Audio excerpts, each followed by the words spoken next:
He opened the same coffee shop every morning at 5 a.m., served the same regulars, and never asked questions about the young men who hung around the corner. Until the day he watched a 16-year-old kid collapse from an overdose, and his 40 years of silence finally broke. Welcome to Silent Heroes. Before we begin this powerful story of hidden purpose and dangerous secrets, tell me in the comments, what city are you watching from today? And if you believe stories like this deserve to be heard, hit that subscribe button. These stories matter. The brass bell above the door chimed softly as the first customer of the day entered Café Luna at exactly 6:15 a.m.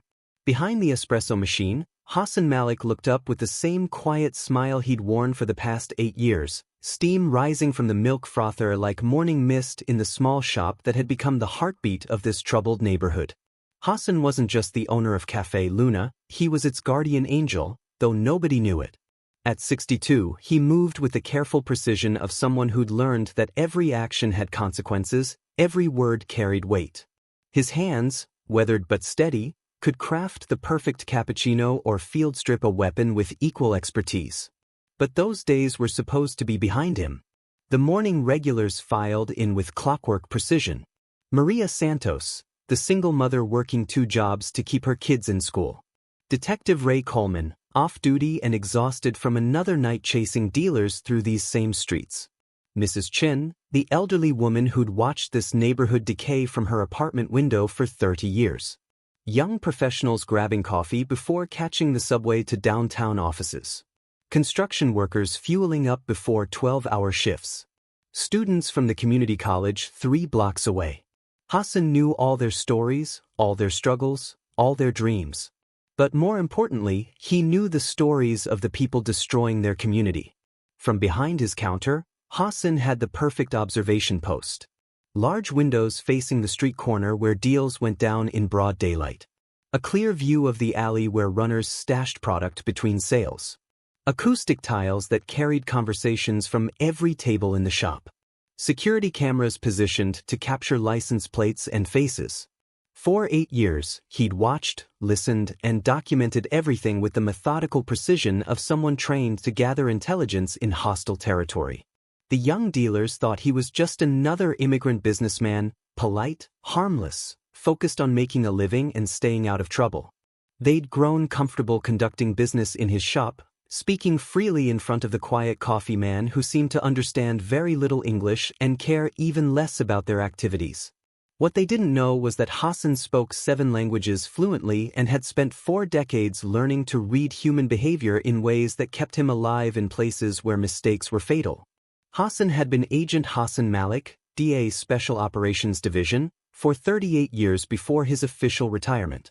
Deep cover operations in Colombia, Afghanistan, Mexico, Morocco.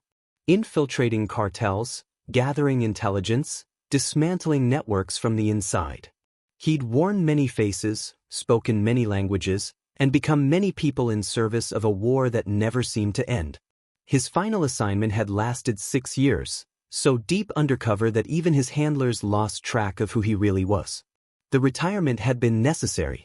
Post-traumatic stress from decades of living multiple lives. A marriage that couldn't survive the secrets. Children who'd grown up with a father who was never really there, even when he was sitting at the dinner table. The therapists called it identity fragmentation, the psychological cost of becoming someone else for so long that you forgot who you used to be. But Hassan had never really retired. He'd just changed theaters of operation. Café Luna wasn't an accident. This neighborhood, this corner, this building, Hassan had chosen it specifically. The intelligence was clear. This was a major distribution hub for a cartel operation that stretched from Mexico City to Montreal. The local dealers were just the visible layer of an organization that moved $50 million in narcotics through this single intersection every year. So Hassan had bought the building, opened a coffee shop, and settled in to watch. Not officially. Not with DA's sanction. This was personal. A one-man operation funded by his pension and motivated by something deeper than duty. At 7:30 a.m., the morning rush died down, leaving only the corner boys who'd started treating Café Luna like their personal office. Hassan wiped down the espresso machine and listened as they planned the day's distribution routes, discussed new product arrivals from their suppliers, and complained about territorial disputes with rival crews moving in from the east side. The conversations were gold mines of actionable intelligence. Names, dates, locations, quantities, methods. Hassan had filled 17 notebooks with observations, photographed license plates, recorded conversations, and mapped the entire organizational structure of a criminal enterprise that the official task force had been trying to penetrate for 5 years. But he'd kept it all to himself. Because exposing the operation would mean exposing himself, and Hassan wasn't ready to sacrifice his peaceful life as a coffee shop owner. Not yet. Miguel Santos, Maria's 16-year-old son, sat in the corner booth, laptop open, supposedly doing homework before school. But Hassan had watched the kid's behavior change over the past month. The expensive sneakers that cost more than his mother made in a week. The new iPhone when the family could barely afford groceries. The way he flinched when his mother's name was mentioned, guilt and fear mixing in his young eyes. The telltale signs of a good kid sliding into a world that would destroy him. Hassan had seen it happen before. Too many times. In too many places. The pattern was always the same: recruitment through friendship, initiation through small favors, addiction through free samples, and finally death or prison when the kid became too much of a liability. Miguel was following the script perfectly, and his mother had no idea her son was 3 steps away from becoming another casualty in a war she didn't even know was being fought in her own neighborhood. That's when Hassan Malik made a decision that would change everything. As Miguel left for school that morning, Hassan noticed something that made his blood run cold. A small plastic bag in the kid's backpack. Not hidden, not concealed, just casually tucked between textbooks like it belonged there. A sample, probably given to him to test the market among his classmates. The dealers were using Miguel as a distribution point inside the high school. It was the last straw. Hassan had watched this neighborhood deteriorate for 8 years, documented crimes that would fill a federal courthouse, and stayed silent while good families were destroyed by an enemy that operated with impunity. But watching Maria Santos's son become a pawn in their game crossed a line that Hassan couldn't uncross. Hassan walked to his office behind the coffee shop, a small room that customers assumed was just storage space. He moved aside boxes of coffee beans, pulled away a section of drywall that looked permanent but wasn't, and revealed a safe that contained items no retired DA agent was supposed to possess. Inside were surveillance equipment, encrypted communication devices, weapons, cash in multiple currencies, and documentation for 3 separate identities, all maintained and updated over the past 8 years of supposed retirement. Hassan hadn't been able to let go completely. Part of him had always known this day would come. He pulled out a secure satellite phone that hadn't been used since his retirement ceremony and dialed a number from memory, a direct line to Deputy Director Sarah Chen at DA headquarters, the only person who knew his real location and status. "This is Sahara," he said quietly, using a code name that still carried weight in certain circles. "I need to come in from the cold." The response was immediate. "Hassan? Jesus, we thought you were dead. You've been dark for 8 years. I've been watching. I have intelligence on the Hernandez cartel operation. Complete organizational chart, financial records, distribution networks, and enough evidence to roll up the entire East Coast operation." The pause. "What's your status?" "Deep cover, established identity, perfect positioning. I'm ready to go active." "Hassan, you're retired. This isn't your fight anymore." Hassan looked through his office window at Miguel Santos walking to school with $50,000 worth of heroin in his backpack. "Yes, it is." The authorization came through 6 hours later. Operation Café Luna was officially sanctioned, with Hassan as the primary asset and a small support team that would coordinate from a distance. His retirement was suspended. His pension was converted to operational funding. After 8 years of making coffee, Hassan Malik was back in the war. But this time, it was personal. The first phase was pure intelligence gathering. Hassan activated recording equipment hidden throughout the coffee shop, devices so sophisticated they could isolate individual conversations in a crowded room. He began photographing everyone who entered the shop, running facial recognition through federal databases, and mapping the connections between local dealers and their suppliers. The dealers made it easy. They trusted him completely. Why would they suspect the quiet coffee shop owner who'd been part of the neighborhood for 8 years? Hassan was furniture to them, present but invisible, functional but irrelevant. Carlos Hernandez, the local crew chief, held court at the corner table every afternoon between 2 and 4 p.m. He conducted business openly, confident that nobody in the coffee shop posed a threat. Phone calls to suppliers in Mexico. Meetings with distributors from other territories. Planning sessions for expanded operations into nearby schools and communities. Hassan served him coffee and pastries while recording every word. The breakthrough came during a conversation between Carlos and his lieutenant, Rico, about a major shipment arriving from Tijuana. 50 kilograms of pure heroin, worth $10 million on the street, being transported by a network of mules through 7 states. The delivery was scheduled for Saturday night at the industrial docks, a location Hassan knew well from his active duty days. This was bigger than just neighborhood dealing. This was the kind of shipment that supplied the entire eastern seaboard. Intercepting it wouldn't just damage the local operation, it would cripple a cartel network that stretched from Mexico to Canada. Hassan made another call to Deputy Director Chin. I have coordinates for a major shipment. 50 kilos, Saturday night. This is our chance to cut the head off the snake. We'll coordinate with local DEA and set up interdiction teams. No, Hassan said firmly. Too much risk of leaks. This neighborhood has been compromised for years. There's a reason the cartels operate so freely here. Someone in law enforcement is providing protection. What are you suggesting? Let me handle the intelligence gathering. When I have everything we need, we'll bring in a clean team from outside the district. No local involvement until we're ready to make arrests. It was a dangerous game. Hassan was essentially running a one-man operation in hostile territory, with backup hours away and no immediate extraction plan. But it was the only way to ensure the operation's security. That evening, as Hassan locked up the coffee shop, he noticed Miguel Santos hanging around the corner with Carlos's crew. The kid was being inducted deeper into the organization, probably as preparation for the weekend shipment.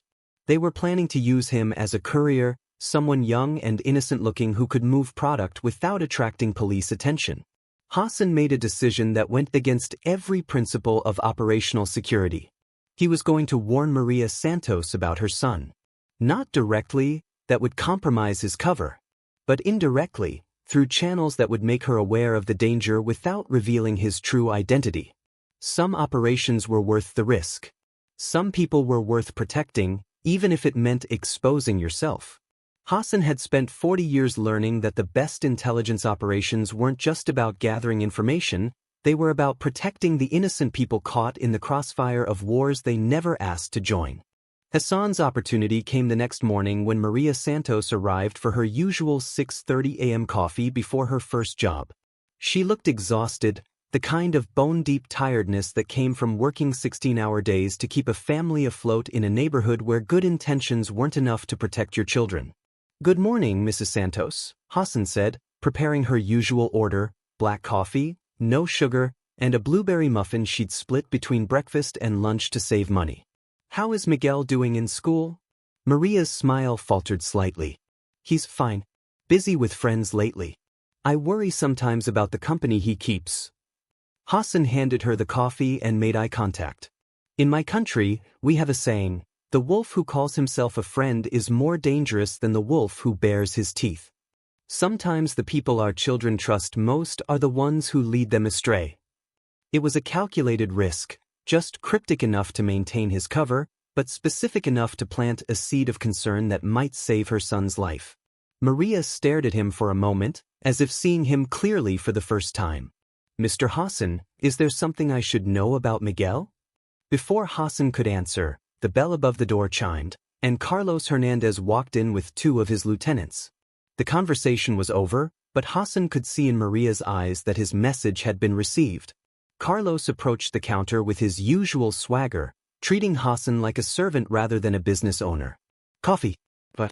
And make it quick, I have business to conduct. Hassan served him quietly, but his trained ears picked up fragments of the conversation taking place at Carlos's table. The Saturday shipment was confirmed. 50 kilograms of pure heroin arriving at Pier 47 at midnight. But there was new information. The operation had expanded. They weren't just receiving drugs, they were also trafficking people.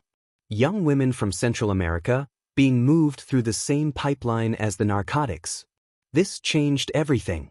Hassan wasn't just dealing with drug dealers anymore. This was a full-scale human trafficking operation, with victims who might not survive if the interdiction went wrong. He excused himself to make another call to Deputy Director Chin. The operation is bigger than we thought. Human trafficking component. We need rescue protocols in place, not just drug interdiction. How many victims? Unknown. But Carlos mentioned fresh merchandise arriving with the shipment. We could be looking at a dozen or more women and girls. Jesus. I'll coordinate with Homeland Security and FBI Human Trafficking Task Force. This is now a multi-agency operation. Hassan hung up and returned to the coffee shop, where he found Miguel Santos sitting alone at a corner table, staring at his phone with the expression of someone who just realized he was in deeper water than he could handle. Hassan approached with a fresh cup of coffee. On the house, he said, and sat down across from Miguel. It was another breach of operational security, but some situations required human intervention over tactical considerations. Miguel, Hassan said quietly, you look troubled. Is everything okay? The kid's eyes filled with tears. Mr. Hassan, I think I made some bad choices. I don't know how to get out of them. Hassan leaned forward, his voice barely above a whisper. Sometimes, when we make mistakes, the bravest thing we can do is ask for help from people who care about us. Your mother loves you more than anything in this world. Trust her. But what if I've done things that will hurt her? What if I've gotten involved with people who won't let me leave? Hassan reached across the table and placed his hand on Miguel's shoulder. For just a moment, he dropped the pretense of being a simple coffee shop owner and spoke with the authority of someone who'd spent decades extracting people from impossible situations. Miguel, listen to me very carefully. There is always a way out, boys. But you have to be brave enough to take the first step. And you have to do it soon, before the situation becomes more dangerous. The kid nodded, wiping his eyes. What should I do? Go home. Tell your mother everything. And stay away from this place until after this weekend. It was the most direct warning Hassan could give without compromising the operation. Miguel left the coffee shop that afternoon and didn't return. That evening, Hassan began his final preparations for Saturday night. He had detailed intelligence on the shipment, confirmation of the human trafficking component, and federal support standing by. But he also had a growing concern that the operation might be compromised. Carlos had been making phone calls to someone he referred to as our friend in blue, clearly a law enforcement contact who was providing protection for the cartel's operations. Hassan had managed to record parts of these conversations, but not enough to identify the corrupt official. This meant that Hassan couldn't trust local police or even the regional DEA task force. The interdiction would have to be coordinated exclusively with federal assets from outside the district, teams that had no connection to local law enforcement and no opportunity to leak information to cartel contacts. Hassan spent Friday evening conducting surveillance on Pier 47, identifying security positions, escape routes, and potential complications for the interdiction team. The pier was perfect for smuggling operations, isolated, poorly lit, with multiple access points and minimal security presence. But it was also a perfect place for an ambush if the cartels suspected they were being watched. Hassan made one final call to Deputy Director Chin. I'm recommending we abort the operation. Too many variables, too much risk of a leak, and too much potential for casualties if this goes wrong. Hassan, this is the biggest cartel operation we've identified in 5 years. We can't walk away from 50 kilograms of heroin and a human trafficking ring. Then let me go in alone. One man, minimal footprint, intelligence gathering only. We document everything, let the shipment proceed, and use the intelligence to roll up the entire network over the following weeks. Absolutely not. You're one man against a cartel crew. That's suicide. Hassan looked out at the street corner where he'd watched this community deteriorate for 8 years. Where good kids like Miguel Santos were being recruited by predators who saw them as disposable assets. where families like Maria Santos worked themselves to exhaustion trying to build better lives while criminals destroyed everything they'd sacrificed to achieve. Director, I've been one man against cartel crews for 40 years. It's what I do. Saturday night arrived with the kind of fog that made surveillance operations both easier and more dangerous. Hassan positioned himself at Pier 47 2 hours before the scheduled arrival, using night vision equipment to map the positions of cartel security teams and identify potential complications. The dock was heavily guarded, 6 men with military-grade weapons, positioned to cover all approaches. This wasn't a simple drug pickup. It was a fortress designed to repel law enforcement intervention. Someone had tipped them off that federal agents might be watching. Hassan's worst fears were confirmed when he recognized one of the guards, Detective Ray Coleman, his regular customer from the coffee shop. Coleman was supposed to be off duty, but here he was, armed and coordinating security for a cartel operation. The corruption reached deeper than anyone had suspected. Hassan activated his encrypted radio and whispered into his headset, "Control, this is Sahara. Operation is compromised. Local law enforcement is providing security for the targets. Recommend immediate abort." The response crackled back. "Sahara, federal teams are already in position. We can't abort now without losing months of planning." Hassan watched through his scope as a cargo ship approached the pier, its lights cutting through the fog like eyes in the darkness. This was it. The moment when 50 kilograms of heroin and an unknown number of trafficking victims would enter the United States under the protection of corrupt police officers. "Control, I'm going in for a closer look. Need visual confirmation on the victims before we proceed." "Negative, Sahara. Maintain surveillance position only." Hassan switched off his radio.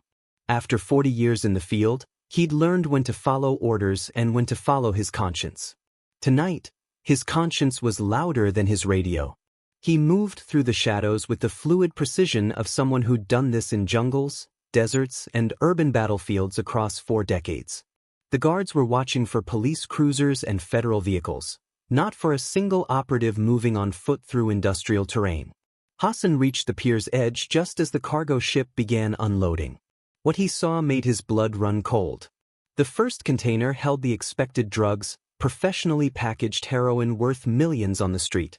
But the second container held something worse, 12 young women, barely conscious, clearly drugged, and obviously terrified. The youngest couldn't have been more than 16. Miguel Santos's age. Hassan activated a small camera hidden in his jacket and began documenting everything: faces, license plates, organizational structure, chain of command. Evidence that would destroy this network even if the interdiction failed. That's when Detective Coleman spotted him. "Contact. We have surveillance in the shadows, east side of the pier." Hassan found himself surrounded by 6 armed men, led by a police officer he'd served coffee to every morning for 8 years. The irony wasn't lost on him. Well, Coleman said, his weapon trained on Hassan's chest. "If it isn't the neighborhood coffee man. Wrong place at the wrong time, old man." Hassan raised his hands slowly, but his mind was calculating distances, cover positions, and tactical options. 6 against 1 weren't impossible odds, just challenging ones. "I was just walking," Hassan said in broken English, playing the confused immigrant role he'd perfected over 8 years. "I get lost." "Very sorry." Carlos Hernandez emerged from behind one of the containers, his face twisted with suspicion. "This is the guy from the coffee shop. He serves us every day. What's he doing here?" Coleman studied Hassan more carefully. "Maybe our coffee man isn't as harmless as he looks. Search him." The pat-down revealed Hassan's camera, encrypted radio, and concealed weapon. The game was over. "Federal agent," Coleman announced. "Deep cover, probably deep. We've been compromised." Carlos pulled out his phone. "I'm calling this in. The boss needs to know we have a federal asset in the neighborhood." Hassan knew he had perhaps 30 seconds before backup arrived and his situation became hopeless. But 30 seconds was enough for someone with his training. The first guard was disarmed and unconscious before the others realized Hassan wasn't a helpless coffee shop owner. The second guard's weapon was redirected toward his partner before Hassan used the man's own momentum to send him into the pier's cold water. Detective Coleman fired twice, but Hassan was already rolling behind a shipping container, his own weapon now drawn. Two more guards tried to flank him from opposite sides, but Hassan had been fighting multiple opponents in confined spaces since before these men were born. For down, 2 to go.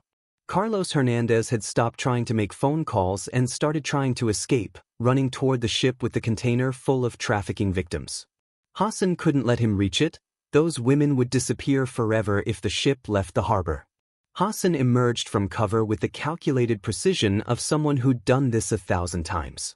His shot took out the fifth guard, and his second shot stopped Carlos 3 feet from the ship's gangplank. Detective Coleman was the last threat, but also the most dangerous. He knew Hassan's identity, his location, his methods. He couldn't be allowed to escape.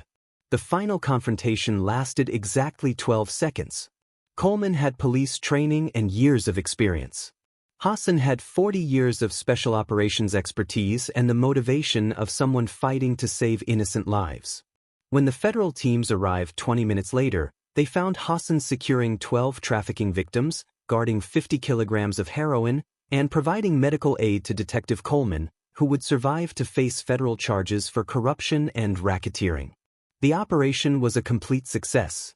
The cartel network was dismantled, the victims were rescued, and the neighborhood drug trade was crippled. But for Hassan, the real victory was smaller and more personal. Miguel Santos never returned to the corner where the dealers used to gather. He finished high school, got accepted to community college, and started working part-time at a legitimate job his mother helped him find. The kid had been saved by a conversation over coffee and a warning delivered just in time. 3 months after the pier operation, Café Luna reopened under new management, officially.